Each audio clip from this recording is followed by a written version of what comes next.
Ah, the Camrose. Since 1945, this stadium has stood tall in the heart of Basingstoke, with some of the highest attendances recorded in non-league football, generating electric atmosphere every match day.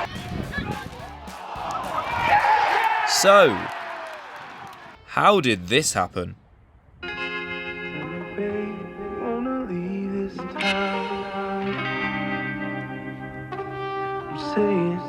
If you wanna go, I'm down. We'll make a bigger thing.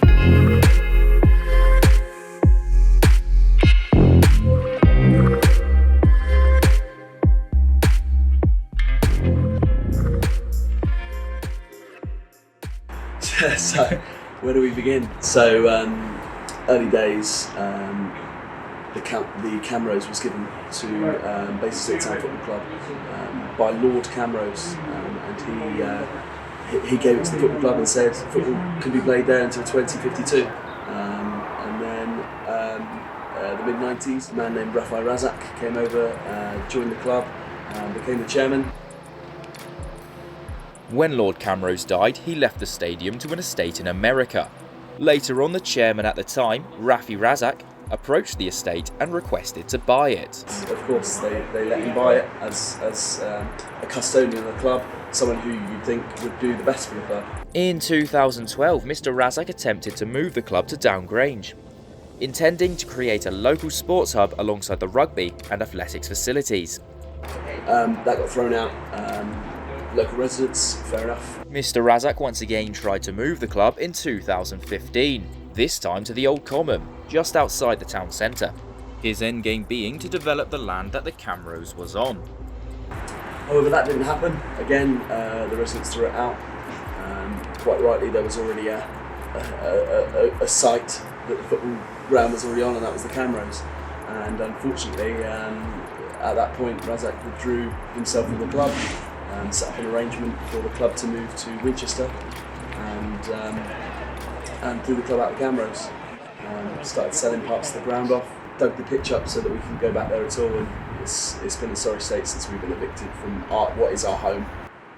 It's graffiti, it's had lots of vandalism, and it's sorry to see. The Camrose was just left to rot, dilapidated, empty, a far cry from its former glory.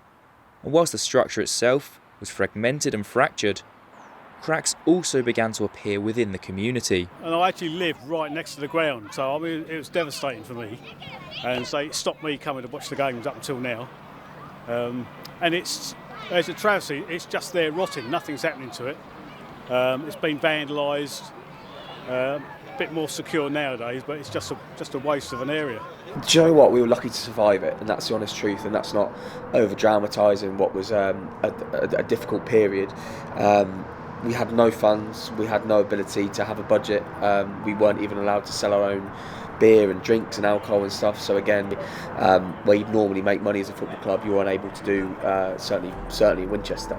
And whilst we were very grateful for Winchester for allowing us to play there, it's not home, you know. Credit to our fans who still travelled 20 miles outside the town to come and support us, which demonstrates just the love that people have for this club. But it was a destabilising moment, and it was a really tough period for the club. It seemed that all hope was lost. The Camrose was due to be knocked down and replaced with new housing, leaving the football club without a home of its own. But in February 2020, there was a twist in the tale. Nobody could produce the covenant. It apparently had been lost. Even the council here, who own 29% of this land behind us, exactly where we're stood now, going right the way down the end of the grounds, couldn't find the covenant. And that was important because the covenant had the wording of exactly what can go on here. So people started looking for it, and lo and behold, in 2020 they found it. Our sports editor at the time, all of a sudden, I remember it really well, came in one day with the covenant, the infamous covenant, and just sort of slapped it down on Katie French, the then editor's desk, and just sort of said, there's the covenant. We'd been talking about it for ages, and it was sort of one of those moments that you sort of remember really well. And it was on a deadline day, so we had the whole paper to sort of finish off, and it just sort of was one of the most manic days in my career so far. We spent the whole day just trying to solidify it, to speak to people. My role really was to talk to people, to get reaction to it. We basically spoke to Deputy Council Leader, spoke to Rafai Razak, spoke to a solicitor to get his view on it, spoke to the football club to get their take on it as well. And all in all, after a very long day of trying to stand the story up, we came out with a front page that I think we were all really proud of, and I think it's probably one that will live long in my memory, and probably in the town's history as well, I hope. The elusive covenant details that the land laid out for the playing of football must be a football or sports ground throughout the period of the covenant, with no buildings or erection placed or allowed to remain on the land. So there we have it. The Camrose must stay a football ground until 2053. But nothing is ever that simple. Since Rafai Razak's own company purchased the freehold to the ground in 2016, there is now a legal dispute as to whether or not the covenant still applies. At previous council meetings, I've actually spoken as a fan of the football club and said that the Basingstoke Council local policy CN8 is a big one where the stadium shouldn't be taken away if it hasn't been replaced suitably with a site that is greater than or equal to in terms of quality and quantity. In September 2020, Mr Razak submitted 2 planning applications to build on the Camrose site under his company Basron Developments.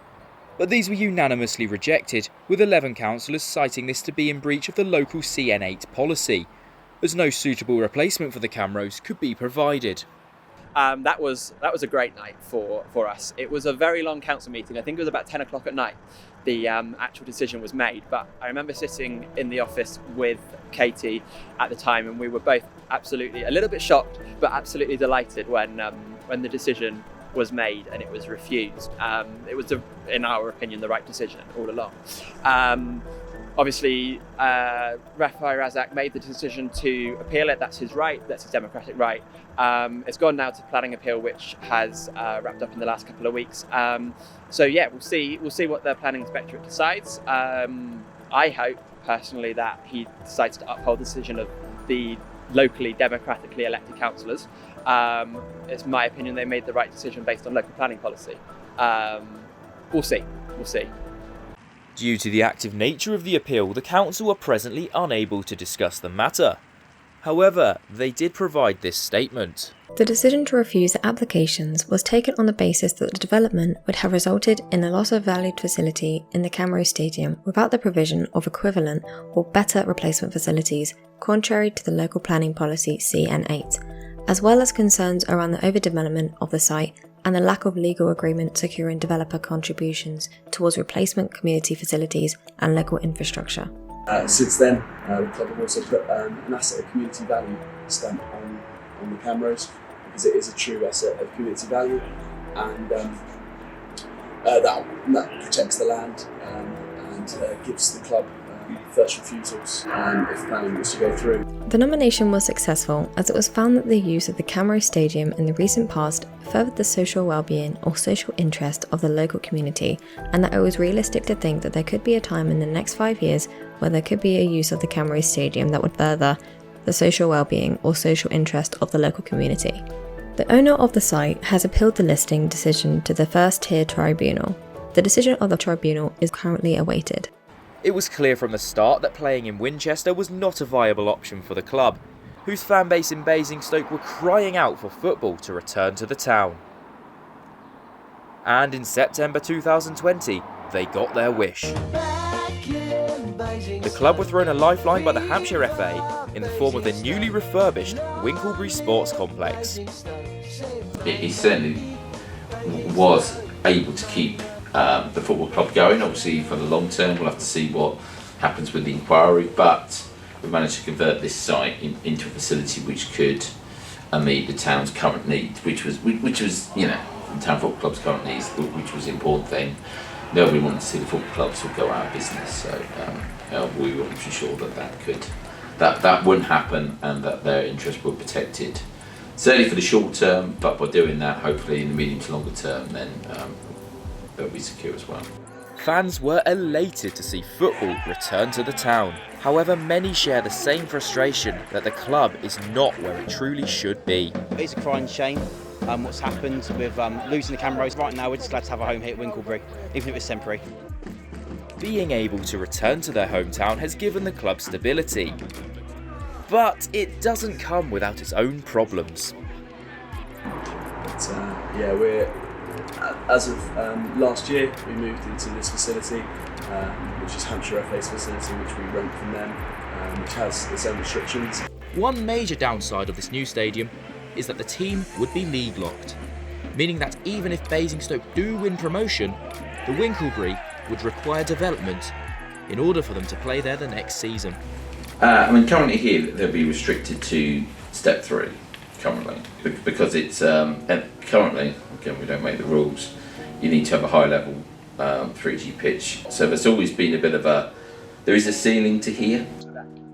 What you have here, all around us, cannot fit in to the current home of Basingstoke Community Football Club, which is sharing with Winklebury Stadium with Hampshire FA. So if Basingstoke were to win the league they're in now, they cannot go up because the ground is not good enough, and the fact of where it's situated, it cannot be made good enough or big enough to progress through the leagues again. Yeah, so there'd need to be some extra bits added on, things like a tunnel would need to be added and extra seating and things, but then that money would have to come from us. Do we want to spend money on something that we see as a short to medium term solution, where we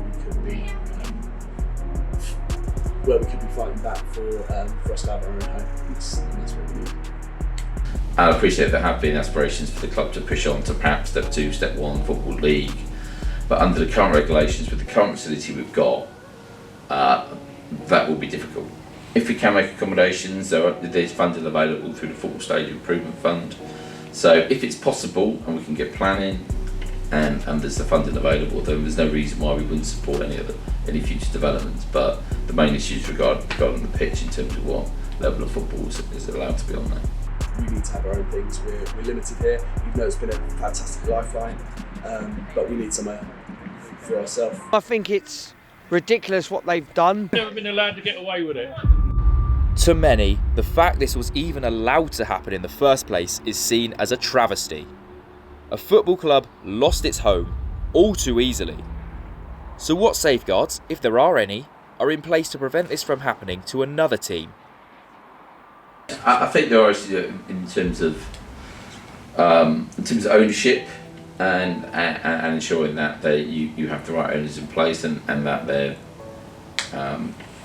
have been their affairs have been so thoroughly tested. Sometimes a club to keep going needs to accept, we need a cash injection to keep going, but by getting that cash injection, then it kind of means that potentially sold their soul to the devil in some ways in terms of then, what we're then going to be liable down for the future. So I know the FA do put in some safeguards, and certainly through the planning process, if there's a bit like if a playing field, not just at this level but lower levels, is to be built on, we would object to it unless there are suitable mitigation to put in place.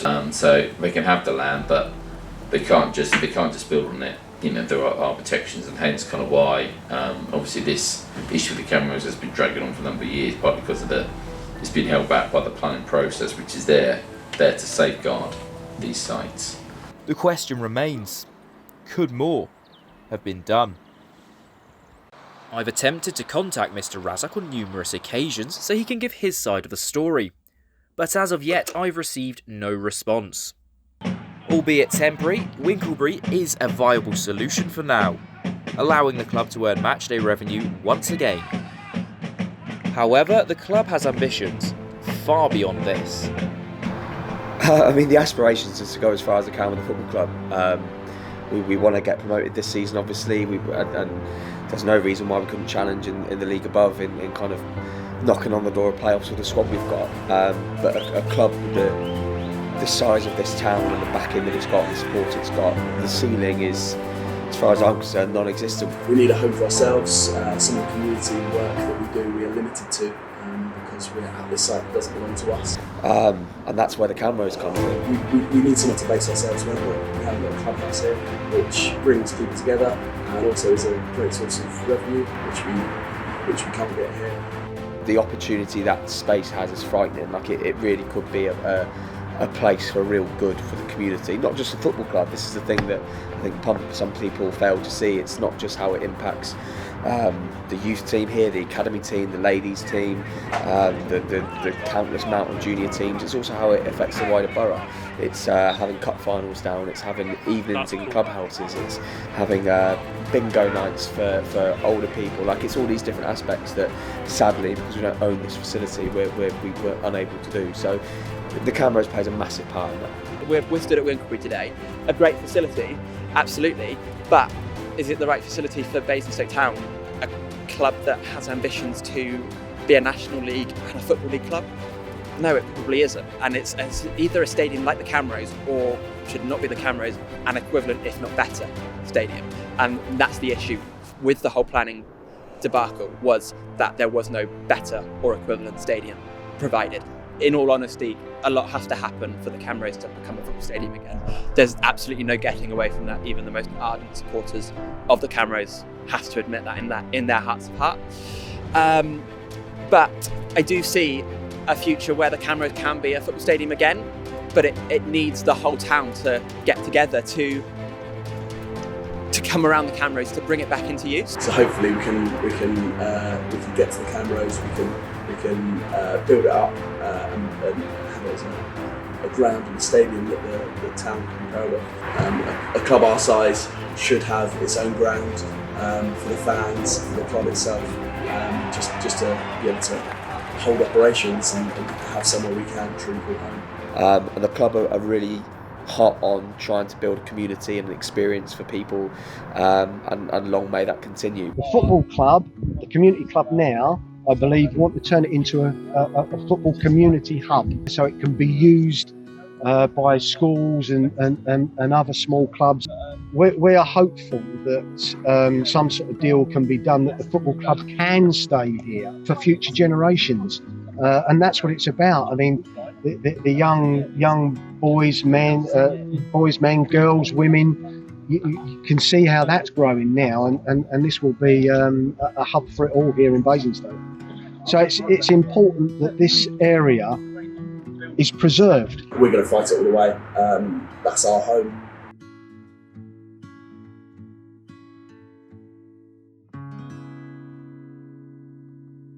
No pay-per-view, no VAR, no popcorn sold, no red wine bar.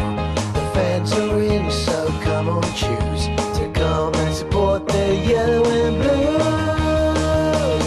Back in Basingstoke, viva Basingstoke, long live Basingstoke. Say magnifique Basingstoke, magnifique.